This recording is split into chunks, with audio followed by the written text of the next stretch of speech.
날씨가 아무리 추워도 봄철은 다가옵니다.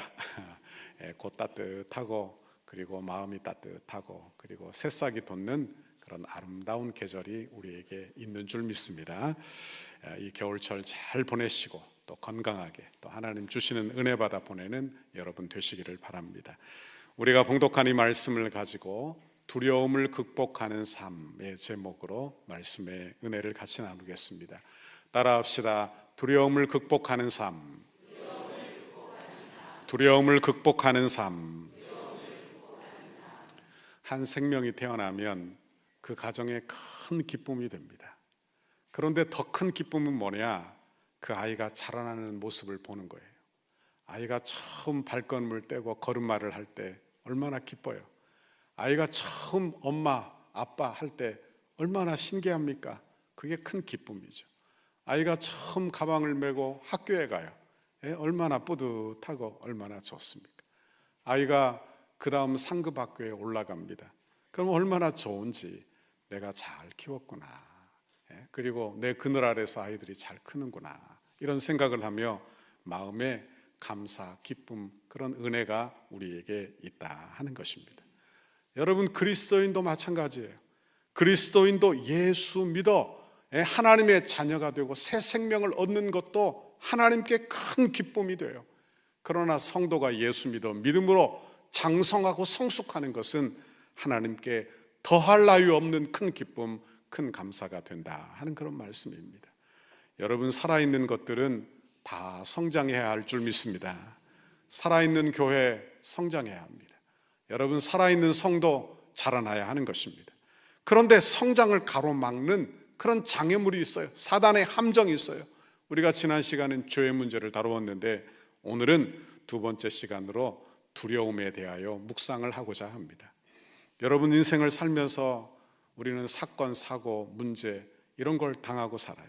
그런데 이때 주의해야 될 것, 이 두려운 감정의 문제를 잘 다루어야 한다 하는 말씀입니다.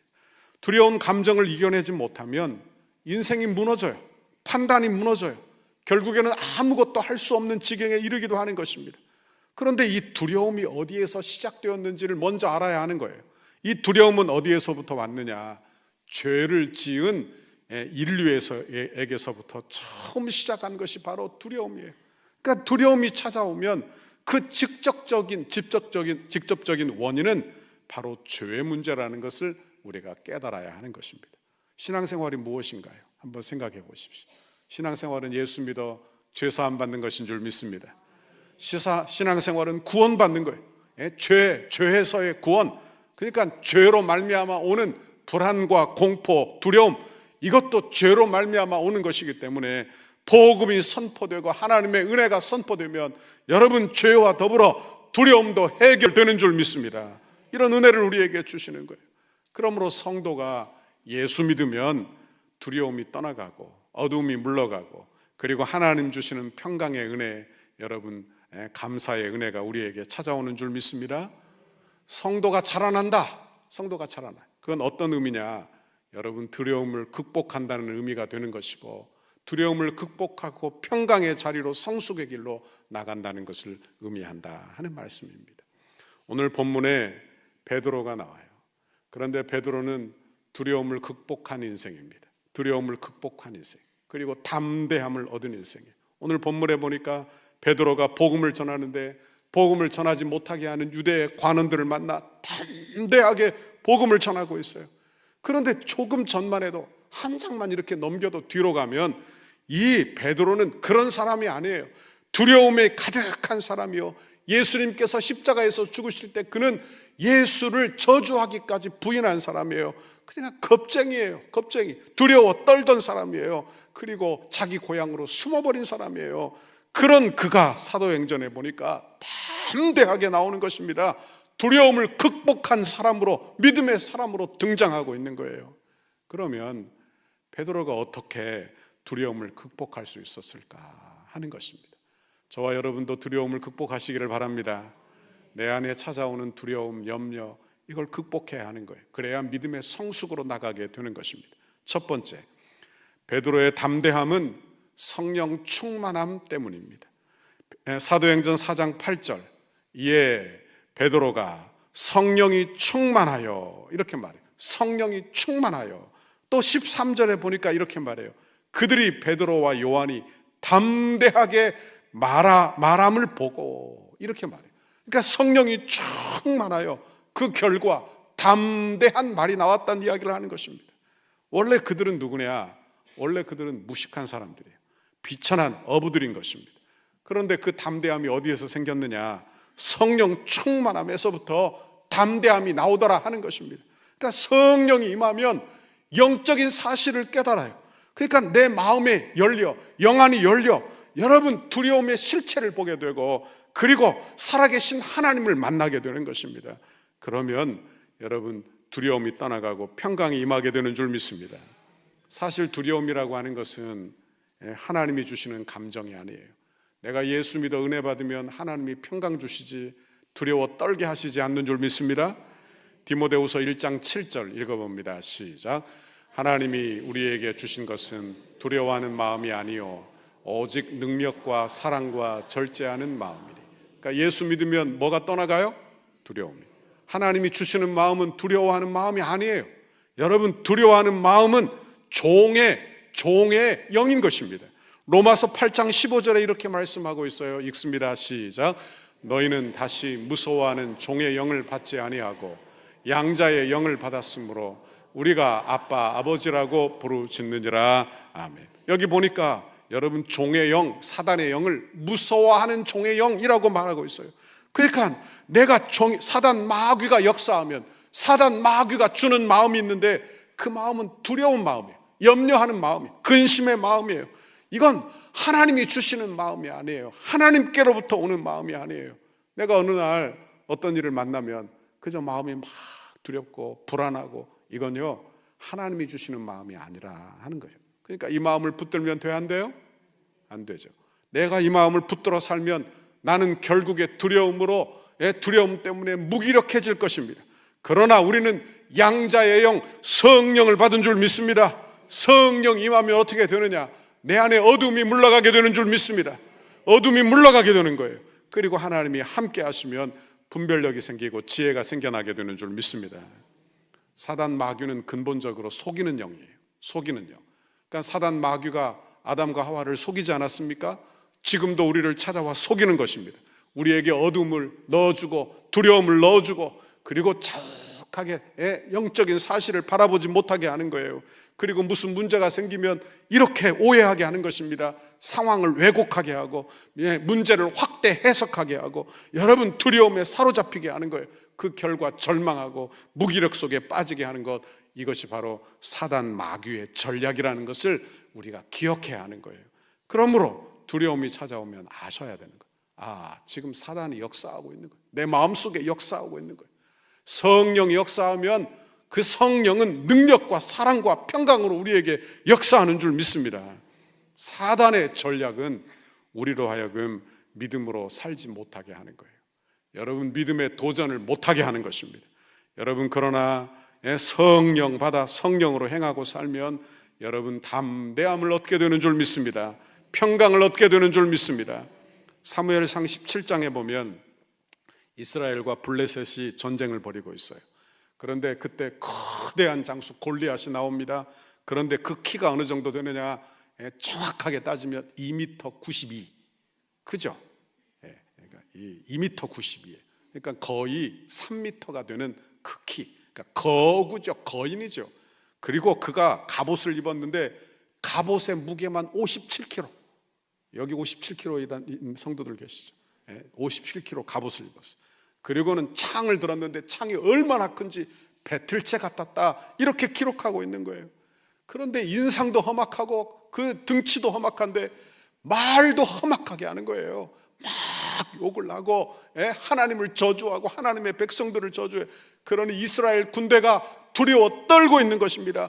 감히 나가서 전쟁할 엄두를 못 내고 있는 거예요. 두려움이 찾아오니까 이미 전쟁에서 진 것과 다름이 없는 거예요. 잘 보십시오.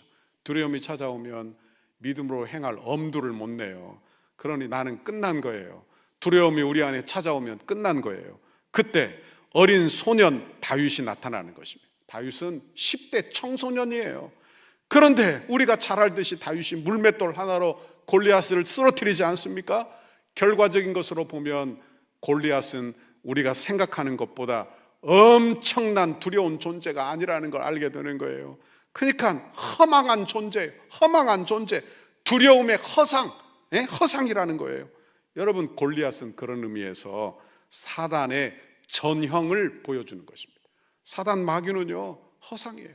사단 마귀는요, 여러분, 사단 마귀는 우리 안에 두려움을 심어주고 우리로 하여금 믿음으로 행하지 못하게 하고 우리로 하여금 문제를 확대 해석하게 하고 확장하게 하고, 그래서 문제가 하나인데 확장해서 3개, 4개, 5개, 나중에는 문제 투성이가 되게 하는 거예요.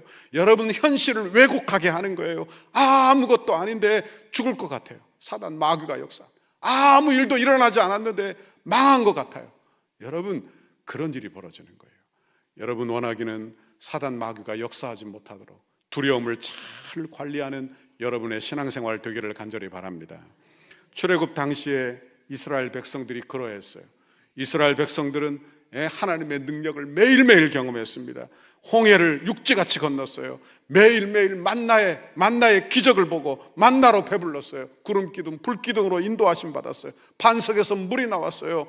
그런데 그들은 문제만 생기면 믿음 없는 불신앙의 눈으로 문제를 확대 해석하는 것입니다. 그리고 왜곡하는 거예요. 그리고 하나님을 원망하는 거예요. 그리고 뭐라고 말하느냐? 문제만 생기면 하나님이 우리를 죽이려 이곳으로 불러냈다는 거예요. 우리가 줄여 죽는다는 거예요. 우리가 목말라 죽는다는 거예요. 그들이 원망하고 불평하게 되었다는 말이에요. 이게 사실이 아니잖아요. 사단 마귀가 속인 것입니다. 예수님의 제자들도 예수님께서 십자가에서 죽으시자 하나님의 말씀이 다 잊혀졌습니다. 그리고 흩어져 버리고 말았어요. 사단 마귀가 두려움을 넣어주니까 그때부터는 아무것도 하지 못하는 존재가 되는 거예요.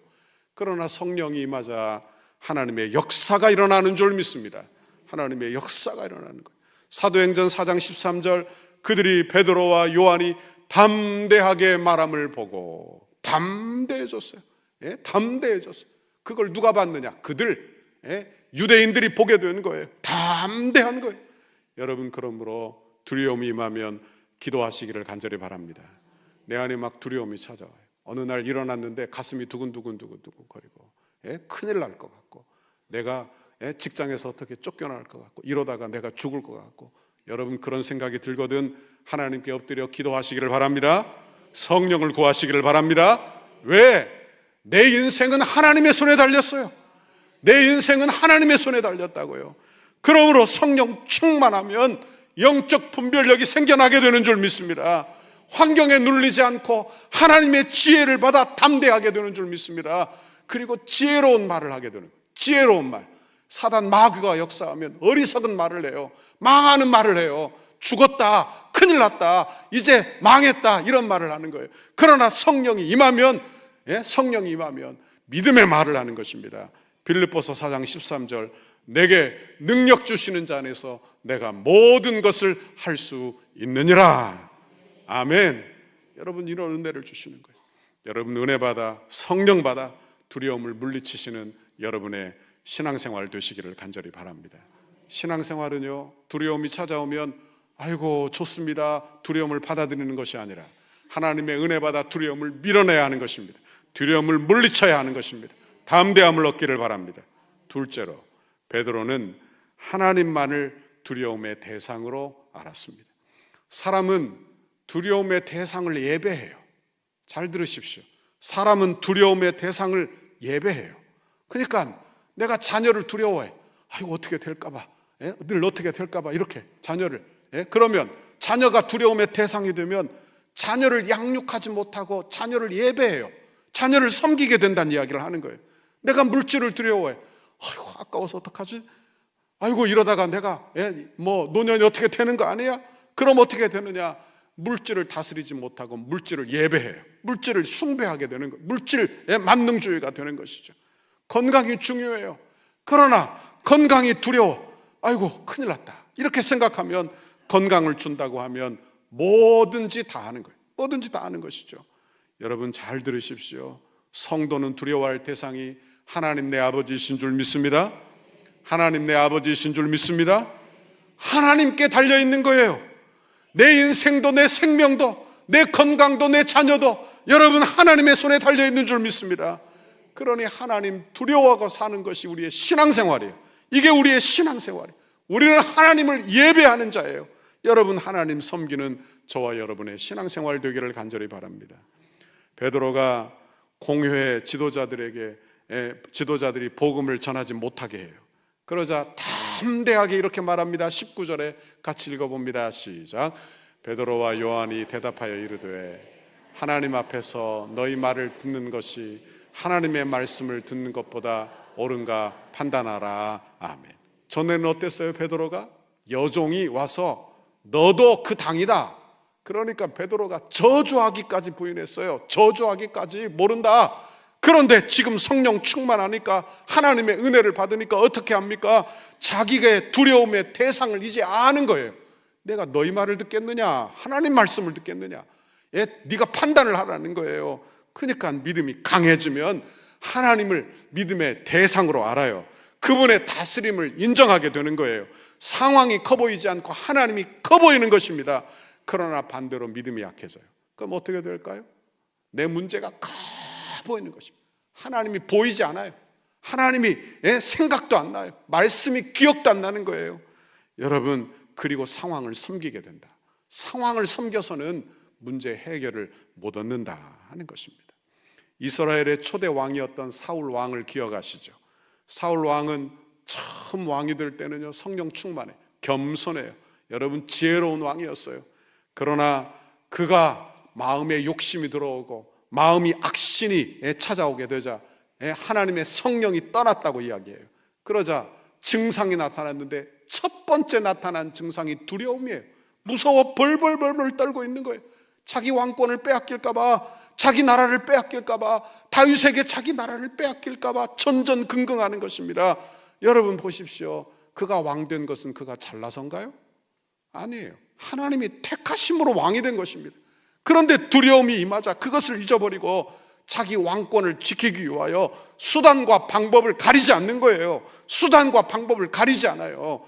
여러분, 하나님의 나라에 하나님의 왕권은 하나님이 주신 거예요. 여러분, 그리고 그가 결국에는 무당을 찾아가는 것입니다. 무당을 찾아갔다고 성경이 기록하고 있는 거예요. 그러나 다윗을 보십시오. 다윗은 쫓겨다니는 사람이지만 성령 충만한 사람입니다.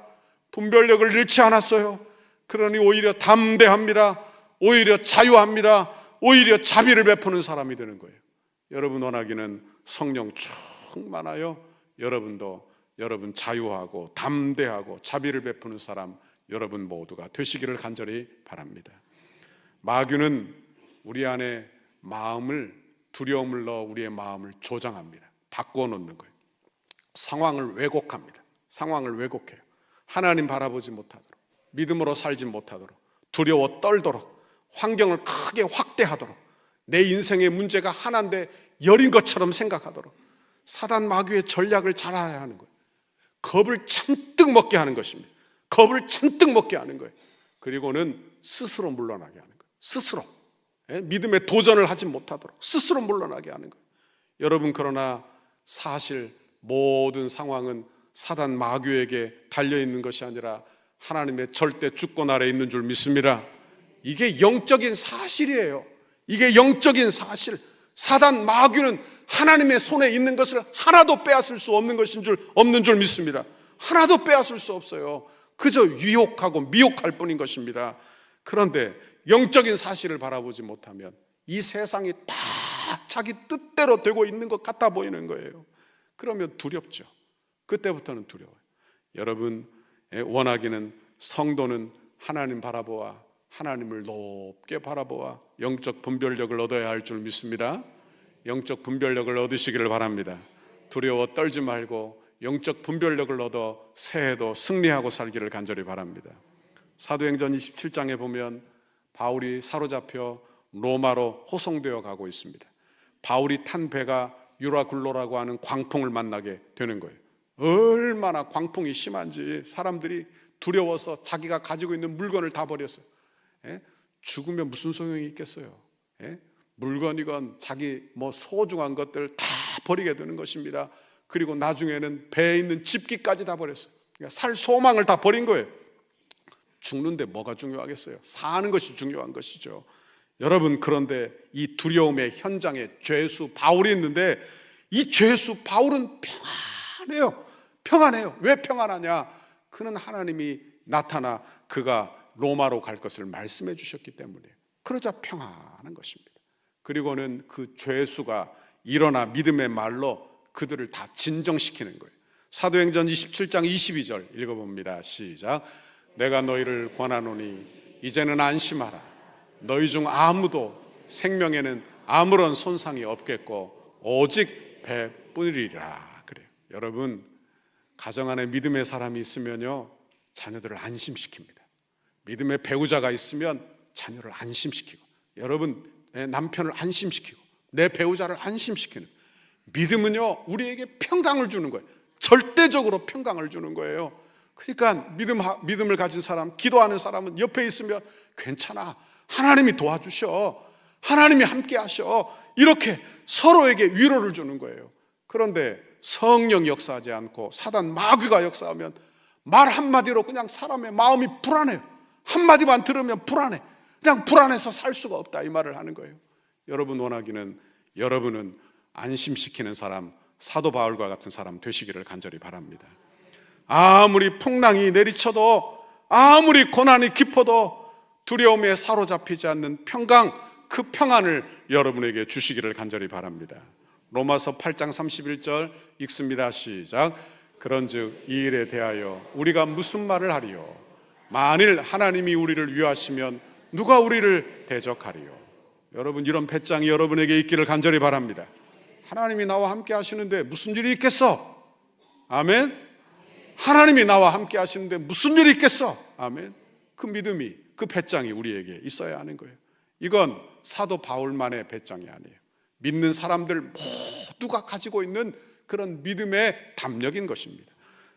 다윗도 하나님이 함께 하심으로 담력을 갖는데 시편 3편 6절에 이렇게 말씀해요. 읽습니다. 시작. 천만인이 나를 애워싸 진친다 하여도 나는 두려워하지 아니하리로다. 천만인이 나를 두려워 쌌어요. 죽는 거예요. 어떻게 안 두려워요? 그런데 담대한, 두렵지 않다는 거예요. 시편 3편 5절에 보니까 이렇게 말씀해요. 그 이유가 이렇습니다. 시작. 내가 누워 자고 깨었으니 여호와께서 나를 붙드심이로다. 아멘.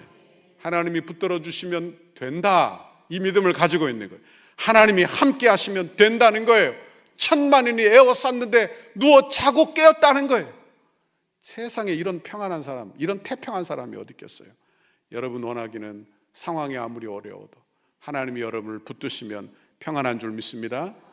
내 가정이 아무리 어려워도, 내 건강이 아무리 힘들어도 하나님이 함께 하시면 살게 되는 줄 믿습니다. 하나님이 살려주시면 사는 거예요. 여러분, 우리에게도 살면서 어려움을 만납니다. 우리에게 물질의 문제, 건강의 문제, 자녀의 문제, 내 인생의 문제가 끊이지 않아요. 올해도 문제가 없으면 참 좋겠지만 내게 문제가 끊이지 않아요. 왜? 이 세상은 죄가 가득한 세상이기 때문에 그래요. 여러분, 그러나 내 어두움의 환경에 믿음으로 선포하시기를 바랍니다. 주님, 나는 환경만 바라보지 않겠습니다. 나를 구원하신 하나님을 바라보며 살겠습니다. 내 상황이 어떠하든지 우리 하나님은 살아계십니다. 우리 하나님은 생사화복을 주관하십니다. 우리 하나님은 전능하신 하나님이십니다. 내 인생의 모든 문제가 주님의 손에 달렸습니다. 이렇게 선포하십시오. 그러면 즉시 여러분의 마음이 평안해질 것입니다. 평안해질 거예요. 여러분, 두려울 때요, 마음이 두렵고 불안할 때 어떤 결정을 하지 마세요. 여러분, 평안할 때 결정하세요. 기도하고 평안하도 결정하시길 바랍니다. 세 번째, 부활 신앙으로 두려움을 이겨내었습니다. 베드로는 예수님을 죽였던 사람들 앞에서 담대하게 복음을 전하고 있어요. 담대한 이유가 뭐냐? 부활하신 예수님을 보았기 때문이에요. 부활하신 예수님, 그에게 부활 소망이 있는 거예요. 여러분, 인생이 생명이 하나예요. 생명이 하나. 누가 그 생명 가지고 만용을 부리겠습니까? 여러분, 그런데 죽음 후에 영원한 천국이 있다고 하면 가치가 바뀌는 거예요. 여러분 가치가 전도되는 것입니다. 바뀌는 거예요.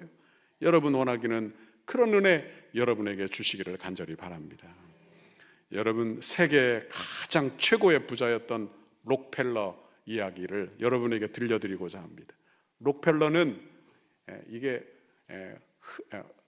어둡고 밝은 게 확연히 드러나는 사람이에요. 욕도 많이 먹은 사람이에요. 그는 석유 재벌, 그리고 어떤 사람 더러운 자본가라고 막 욕하는 사람들도 있습니다. 그런데 그가 55세 인생의 전환점을 맞아요. 그가 43세에 여러분 어떤 다 쓰러져가는 회사를 인수했는데 그곳에서 석유가 나와 석유 재벌이 되는 것입니다. 석유 재벌 53세에 억만장자가 되었어요. 하루에 버는 돈이 어마어마한 것입니다. 그런데 55세에 병을 걸렸어요. 자기도 모르게 기관지가 안 좋고 탈모 증상이 생기고 신경병이 생기고 위궤양이 생기고 탈진으로 쓰러졌어요. 병원에 가니까 여러분 알로페시아라고 하는, 제가 찾아보니까 이게 암의 일종인데 1년밖에 못 산다는 거예요. 1년밖에 못 산. 돈이 그렇게 많은데 매일매일 버는 돈이 어마어마한데 시한부 인생 판정을 받은 거예요. 기가 막힐 노래 아닙니까? 55세. 그래서 치료받으려고 병원에 가서 이러고 앉아 있었어요. 그런데 그곳에 액자가 하나 이렇게 있는데 그곳에 액자에 이런 말씀이 적혀 있었습니다. 주는 것이 받는 것보다 복이 있다 하는 사도행전 20장 30절의 말씀을 보게 되었어요. 이렇게 보며 그래, 내가 그냥 벌기만 하지 말고 잘 써야지. 그러며 마음에 감동을 받고 있는데 그 순간 그 병원 창구에서 시끄러운 소리를 들었어요. 어린 소녀의 어머니가 막 울면서 딸을 좀 입원시켜달라는 거예요. 애원을 하고 있었어요. 그런데 돈이 없으니까 입원 못 시켜준다고, 돈이 없으니까 입원을 못 시켜준다는 거예요. 그러자 이 록펠러가 비서를 시켜 몰래 병원비를 대납하고 지급했다고 하는 것입니다. 그리고 뒷날 소녀가 회복되고, 그리고 그 순간을 회고하면서 록펠러가 이런 이야기를 했어요. 나는 여태까지 살면서 이렇게 행복한 삶이 있는 줄 몰랐습니다. 행복한 삶이 있는 줄 몰랐습니다. 그리고 회심을 경험하게 되는 거예요. 회심을. 그리고 그가 많은 재산을 내요. 록펠러 재단을 만들고, 그리고 그가 신기하게 병이 낫고 98세까지 산 거예요. 98세까지. 여러분, 죽음을 앞두고 그가 침대 맡에 엎드려 기도를 이렇게 했다고 하는 것입니다. 오 하나님, 제 인생의 전반기 55년은 쫓기며 불행한 인생을 살았지만 지난 43년, 그러니까 55세부터 그 이후에 43년은 정말 행복한 삶을 살았습니다. 주님 감사합니다. 그리고 죽음을 맞았다는 그런 이야기가 있는 것입니다. 여러분, 우리는 하나님의 심판대 앞에 다 서게 될 줄 믿습니다. 이 세상이 끝이 아니에요. 이 세상은 그림자예요. 그러니 우리는 그걸 알아야 하는 거예요. 여러분, 종말 신앙을 가지고 있는 사람, 부활 신앙을 가지고 있는 사람은요, 이 땅에서 전부 다 이루려고 하지 않는 거예요. 여러분, 내 마음을 우리 주님이 알아주시면 되는 것이죠. 우리 주님의 칭찬이 있으면 되는 거예요. 그러니 내 이기심이 버리고, 여러분 미움을 버리고 용서를 택하고 사랑을 택하는 것입니다. 왜? 다 지나갈 거니까요. 다 지나갈 거예요. 여러분, 이 세상은 다 지나갈 거예요. 말씀을 맺습니다. 예수 믿는 것은 두려움의 영에 사로잡혀 사는 것이 아니라 여러분, 양자의 영, 성령을 받는 것인 줄 믿습니다. 예수 믿는데 그런데 여전히 불안해. 내가 왜 여전히 불안할까요? 여러분, 불안하면 아십시오. 사단 마귀가 지금 장난치고 있다는 증거예요. 사단 마귀가 내 안에서 역사하고 있다는 증거예요. 그러니 내 안에 있는 감정을 조심히 다루시기를 바랍니다. 여러분, 내가 감정 컨트롤이 안 돼, 두려워서 어떻게 할 수가 없어요. 그러면 그 자리에 엎드려 기도하시기를 바랍니다. 그 자리에 엎드려 기도하십시오. 그리고 성령 충만함을 구하십시오. 하나님, 내 마음을 내가 어떻게 할 수 없어요. 주님, 성령을 부어주십시오. 성령을 부어주십시오. 그리고 선포하십시오. 우리 주님이 나의 왕이십니다. 우리 주님이 나의 왕이십니다. 생사화복이 주님의 손에 달려 있습니다. 주님의 뜻대로 됩니다. 그리고 마음을 주님 앞에 드리십시오. 그리고 부활 신앙으로 무장하시기를 바랍니다. 거짓 두려움에 속지 말아야 하는 거예요. 거짓 두려움에 속지 말아야 하는 거예요.